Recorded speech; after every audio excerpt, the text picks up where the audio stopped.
সারা বিশ্বে এখন আলোড়ন সৃষ্টি করেছে Samsung latest device Samsung Galaxy F70 pro মডেলের এই মোবাইল ফোনটা। কি এমন বিশেষত্ব থাকছে স্মার্টফোনটাতে যে এত আলোড়ন সৃষ্টি করছে, চলুন দেখে আসি। ব্যবহার করা হয়েছে 6.7 ইঞ্চি সাইজের 120 হার্টজ রিফ্রেশযুক্ত super AMOLED panel. Latest Android version থাকছে অ্যান্ড্রয়েড 16 এর সাথে 6টা মেজর অ্যান্ড্রয়েড আপগ্রেড সুবিধা। কোয়ালকম স্ন্যাপড্রাগন 6 Gen 3 চিপসেট ব্যবহার করা হয়েছে, যেখানে বিগত দিনে স্যামসাং এক্সিনোস চিপসেট দিয়ে ফোন লঞ্চ করতো। ব্যাক সাইডে ব্যবহার করা হয়েছে 50 মেগাপিক্সেল 4K রেজোলিউশনের ক্যামেরা সুবিধা। 6000 mAh ম্যাসিভ ব্যাটারি সেটআপের সঙ্গে থাকছে 45 ওয়াট চার্জিং সুবিধা এন্ড প্রাইসটা আপনার হাতের নাগালে থাকবে স্মার্টফোনটার অবশ্যই। তো স্যামসাং গ্যালাক্সি F70 প্রো স্মার্টফোনটা আসলে আপনার জন্য কেমন হবে, ফোনটার প্রাইস কত, ফোনটার ক্যামেরা এবং গেমিং সম্পর্কে বিস্তারিত আলোচনা করব আজকের এই ভিডিওতে। অবশ্যই ওয়াচ করবেন সম্পূর্ণ।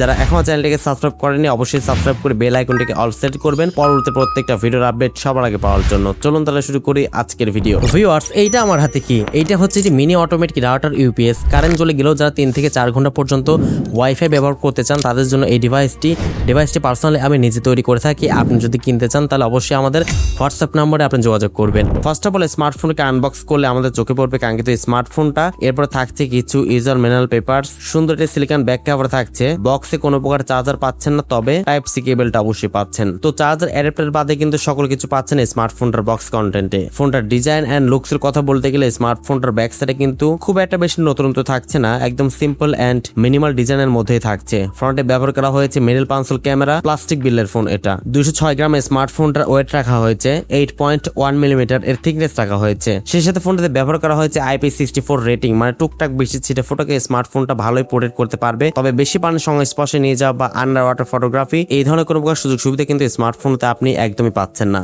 ডিসপ্লেতে ব্যবহার করা হয়েছে 6.7 ইঞ্চি সাইজের একটি ফুল এইচডি প্লাস রেজোলিউশনের সুপার অ্যামোলেড প্যানেল, সঙ্গে থাকছে 120 হার্টজ এটি রিফ্রেশ রেট সুবিধা এন্ড এই ডিসপ্লেকে প্রোটেকশন করবে Corning গোয়েলা glass Victus protection. Full HD প্লাসের সাথে অ্যামোলেড থাকছে এন্ড স্যামসাং এর ডিসপ্লে, তো কোনো কথাই নেই। ফোনটা কিন্তু আপনি আউটডোরে একদম ডিরেক্ট সানলাইটে খুব স্মুথলি কিন্তু ব্যবহার করতে পারবেন, কোনো প্রকার শার্পনেস বা ব্রাইটনেস জনিত ঝামেলা ছাড়াই। এন্ড স্মার্টফোনে কিন্তু 120 হার্টজ রিফ্রেশ রেট দেওয়াতে খুব স্মুথলি কিন্তু আপনি গেমিং করতে পারবেন। সেই সাথে অনেক বেশি মাল্টিটাস্কিং করতে পারবেন স্মার্টফোনটা দিয়ে। এক কথায় আপনি ইউটিউব কন্টেন্ট ওয়াচিং কিংবা মাল্টিমিডিয়া এক্সপেরিয়েন্স করে কিন্তু অনেক বেশি মজা পাবেন, কারণ এখানে ইউজ করা হয়েছে স্যামসাং এর সুপার অ্যামোলেড ডিসপ্লে। তো ডিসপ্লে নিয়ে আপনি অবশ্যই সন্তুষ্ট থাকবেন। স্মার্টফোনটা at the main part performance সেকশনে ব্যবহার করা হয়েছে লেটেস্ট অ্যান্ড্রয়েড ভার্সন অ্যান্ড্রয়েড 16 এর সুবিধা, up to 6 major Android upgrade সুবিধা পাচ্ছেন। Can you believe this? আপনি অ্যান্ড্রয়েড 22 পর্যন্ত আপডেট সুবিধা পাচ্ছেন স্মার্টফোনটাতে। One UI 8.5 ইউজ করা হয়েছে, তো বুঝতেই তো পারছেন ভিউয়ার্স, ইউআই এর জন্য তো কোনো প্রকার প্রবলেম কিন্তু আপনাকে একদমই ফেস করতে হবে না স্মার্টফোনকে ব্যবহার করার সময়। মানে আপনি ক্লিন একটা ইউআই পেয়ে যাচ্ছেন স্মার্টফোনটাতে।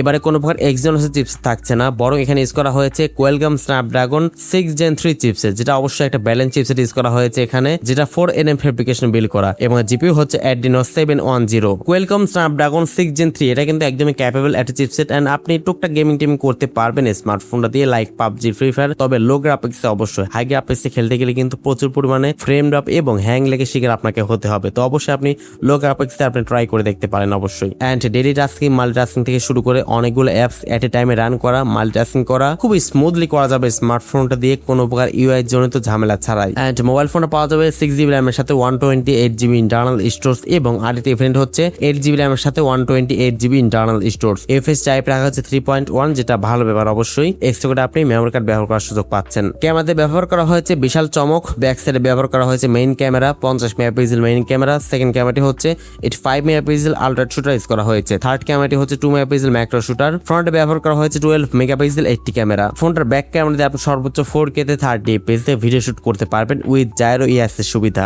ফ্রন্টে ব্যবহার করা হয়েছে 1080p 30 fps তে ভিডিও শুট করার সুবিধা। ফ্রন্টে কোনো প্রকার 4K পাচ্ছেন না, এটা দিতে পারলে আরেকটু বেশি ভালো হতো অবশ্যই। ভিডিও কোয়ালিটি, ফটো কোয়ালিটি আপনার অবশ্যই পছন্দ হবে। স্মার্টফোনটার ব্যাক সাইডের লেন্সটা কিন্তু যথেষ্ট ভালো লেন্স ইউজ করা হয়েছে, আপনার অবশ্যই পছন্দ হবে। এন্ড ছবির কোয়ালিটি তো আপনার স্ক্রিনে দেখতে পাচ্ছেন। স্মার্টফোনটা যেহেতু স্যামসাং এর ক্যামেরা, তো সেই ক্ষেত্রে কিন্তু ছবির শার্পনেস, ডিটেলস একদমই ব্যালেন্স, ডেইলাইট কন্ডিশনের প্রপার আলোতে স্মার্টফোনটা আপনার অবশ্যই পছন্দ অনুযায়ী ছবি ক্যাপচার করতে পারে। ছবির কোয়ালিটি এক কথায় আপনার অবশ্যই পছন্দ হবে স্মার্টফোনটার। তো ক্যামেরা কোয়ালিটি কিন্তু পার্সোনালি আমার কাছে একদমই ব্যালেন্স মনে হয়েছে প্রাইস পয়েন্টে। এছাড়া ফোনটাতে ব্যবহার করা হয়েছে লাউড স্পিকার, 3.5 মিলিমিটার হেডফোন জ্যাকটি এখানে অনুপস্থিত রয়েছে। এনএফসি সুবিধা পাচ্ছেন, ইনফ্রারেড পোর্টের সুবিধা পাচ্ছেন এবং সাইড মাউন্টেড ফিঙ্গারপ্রিন্ট স্ক্যানার সুবিধা পাচ্ছেন স্মার্টফোনটাতে, যেটা কিন্তু পার্সোনালি আমাকে একটু হতাশ করেছে। এখানে সাইড মাউন্টেড না দিয়ে যদি ইন ডিসপ্লে দিত আর একটু বেশি ভালো হতো অবশ্যই। যেহেতু এখানে সুপার অ্যামোলেড ডিসপ্লে ইউজ করা হয়েছে, তো সেক্ষেত্রে কিন্তু ইন ডিসপ্লে চাইলে দেওয়াই যায়, বাট এখানে ইন ডিসপ্লে থাকছে না, সাইড মাউন্টেড থাকছে। 6000 6000 mAh ম্যাসিভ ব্যাটারি সেটআপের সঙ্গে থাকছে 45 ওয়াট চার্জিং সুবিধা, সাথে কিন্তু বাইপাস চার্জিং সুবিধা পাচ্ছেন। 6000 mAh দেওয়াতে স্মার্টফোনকে আপনি চাইলে কিন্তু সকাল থেকে সন্ধ্যা পর্যন্ত খুব ভালো মতো কিন্তু আপনি স্মার্টফোনকে ব্যবহার করতে পারবেন। এন্ড অবশ্যই আপনি লং টাইম ধরে ফোনটাকে ব্যবহার করতে পারবেন স্ক্রিন অন টাইমে। যারা গেমিং করে থাকেন তারা কিন্তু চার্জ ব্যাকআপটা অনেক বেশি দরকার হয়ে থাকে, তারা কিন্তু স্মার্টফোনটা